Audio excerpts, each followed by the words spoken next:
اللهم صل وسلم وبارك على سيدنا محمد. اخواتي واصحابي في الله عاملين ايه؟ يا رب دايما بخير وعلى خير، ويجعل ايامكم وحياتكم ان شاء الله كلها خير. بداية كده حطي لايك، اوعي تنسي تحطي اللايك عشان الفيديو يترفع بيكم ومعاكم ان شاء الله.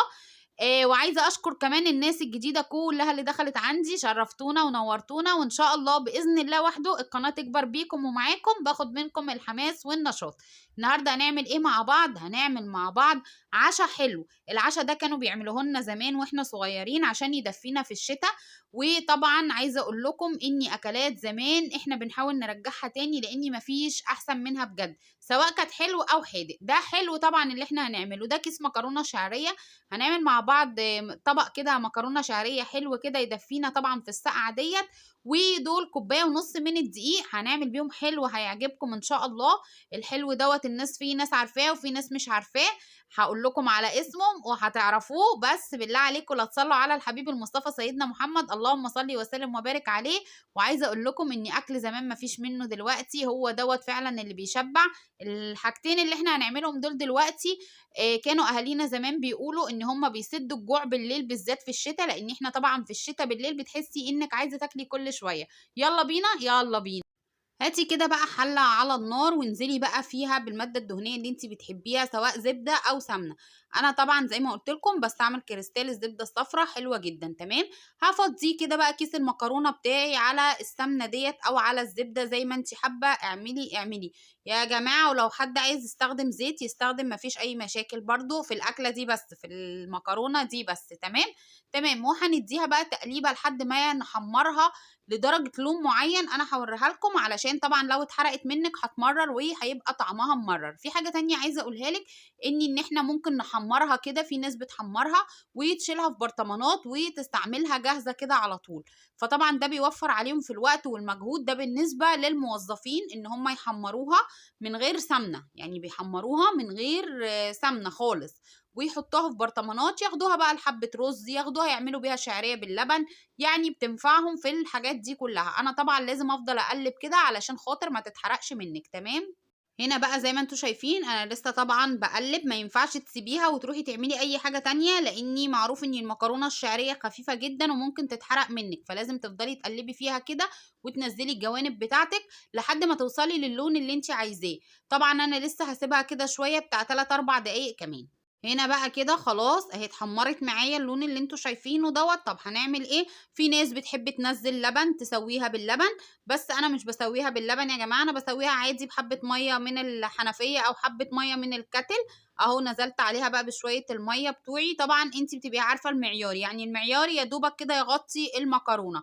وننزل الحروف بتاعتنا دي ونبتدي نقلبها ونسيبها على نار متوسطة، وأول ما نلاقيها اتشربت نوطي عليها النار. ولو عندك شياطة حطيها عشان برضو ايه، الناس اللي بتقول الحاجة بتلزق منها تمام. هنا بقى زي ما انتم شايفين المكرونة ابتدت تتشرب، هقلبها كده وهحط لها الشياطة واوطي عليها النار وهسيبها هتستوي معاكي، مش هتاخد 10 دقايق وهتكون مستوية وتمام التمام. هنا بقى جبت اهو حله تانية حطيت برضو فيها سمنه، وهنزل بالدقيق بتاعي. انا قبل كده عملتها معاكم برضو، دي حلاوه الدقيق او في ناس بتقول عليها سد الحنك. طبعا دي بتبقى حلوه جدا في الشتاء، وبالذات للستات اللي لسه والدين، يعني بتقوي بيقولوا العظم، زيها زي المغاط زي الحلبه المعقوده. الحاجات دي كلها طبعا بتقوي العظم في الشتاء يا جماعه عشان تبقوا عارفين. فطبعا انا بقى هبتدي احمر الدقيق بتاعي. وطبعا تحمير الدقيق دوت ما ينفعش تسيب الحله وتمشي خالص، لازم تفضلي واقفه لغايه ما تحمري الدقيق وتحمريه وتعمليه بالشكل اللي انا بعمله دوت. بتفكي كده الدقيق من بعض عشان ما يكلكعش منك، وتطلع معاكي حلاوه دقيق زي بتاع كده ايه ماما نونا وحماده عزه. طبعا انا هفضل اقلب كده لحد ما اوصل للون الدقيق اللي انا عايزاه. وزي ما قلت لكم النار تبقى متوسطه، بلاش تعلي النار عليها تمام. هنا بقى انا لسه طبعا بحمر الدقيق زي ما انتم شايفين كده. وطبعا عايزه اقول لك بصوا انا بوريكم يعني ان لونه ابتدى يدخل اهو في اللون البني دوت او يتحمر. عايزه اقول لك ان احنا برضو ممكن نحمر الدقيق برضو كده ونركنه على جنب وناخد منه ونعمل منه حلاوه الدقيق او سد الحنك على طول. طبعا الحاجات دي انا متعلماها من امي زي ما قلت لكم كده، ربنا يديها الصحه والعافيه. انا لسه هفضل احمر فيه كده شويه كمان لحد ما يوصل للون اللي انا عايزاه. هنا بقى كده خلاص الدقيق وصل للون اللي انا عايزاه او اتحمر زي ما انا عايزه كده زي ما انتم شايفين. طبعا بتبقى طعمها جميل جدا جدا، يعني مش عايزه اقول لكم. اللي انا هحطه ده ميه بسكر، شويه ميه بسكر كده، وهبتدي اكب على الدقيق. طبعا الدقيق بيشرب، يعني انت لما هتحطي ما تخافيش، مش هتحسي ان هي بقت عجينه ولا حاجه، ده الدقيق طبعا بيشرب معاكي. وتقلبيها بقى كويس جدا، وتدخلي طبعا الميه بقى في الدقيق ده كله هيشربه، وهيبقى معاكي احلى طبعا حلاوه دقيق. والسكر طبعا على حسب رغبتك، شوفي انت بقى بتحبي السكر كتير، وسط، قليل. في ناس بتحب سكرها يعني بتحبها وسط، في ناس بتحبها عدبه شويه، في ناس بتحبها محليه قوي. فزي ما انت عايزه بقى ايه تحطي السكر بتاعك. وطبعا دي اكله شتويه 100%، واكله بقى دفى بجد يعني زي ما بيقولوا كده. وطبعا بقى لازم تتاكل سخنه، يعني حتى انا لما بيبقى حبه برجع تاني اسخنهم يا جماعه عشان تبقوا عارفين. فيعني اكله 10/10. بس بالله عليكم ما تنسوا تصلوا على الحبيب المصطفى سيدنا محمد، اللهم صل وسلم وبارك عليه.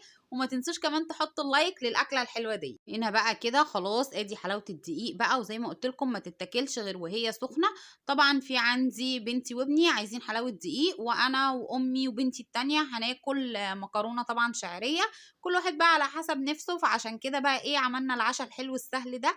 جميل جدا، بصوا لونها بقى وبصوا طريانها، حاجه بسم الله ما شاء الله. في ناس بتحب تحط عليها جوز الهند، مكسرات، كل واحد بقى على حسب رغبته وعلى حسب ذوقه طبعا. بصوا بقى هنا المكرونه طبعا طالعه بصوا مفرفره وجميله، ولا معجنه ولا اي حاجه خالص، زي ما انتم شايفين كده. طبعا بقى انا بغرف على اساس بقى كل واحد اللي عايز يحط السكر بتاعه بمعيار معين، اللي عايز يحط لبن يحط، اللي مش عايز ما يحطش. انا بقى هغرف وهوريكم بقى الجمال والحلاوه بتاع الاكله دي. هنا بقى كده خلاص غرفنا بقى. هنشوف بقى اللي عايز سكر نحط له، اللي عايز لبن نحط له. بس بالله عليكم ما تنسوا اللايك والاشتراك في القناه لو اول مره تشوفونا، عشان يوصل لكم مننا كل جديد. ويا رب يكون عشان عجبكم النهارده، واقول لكم السلام عليكم ورحمه الله وبركاته.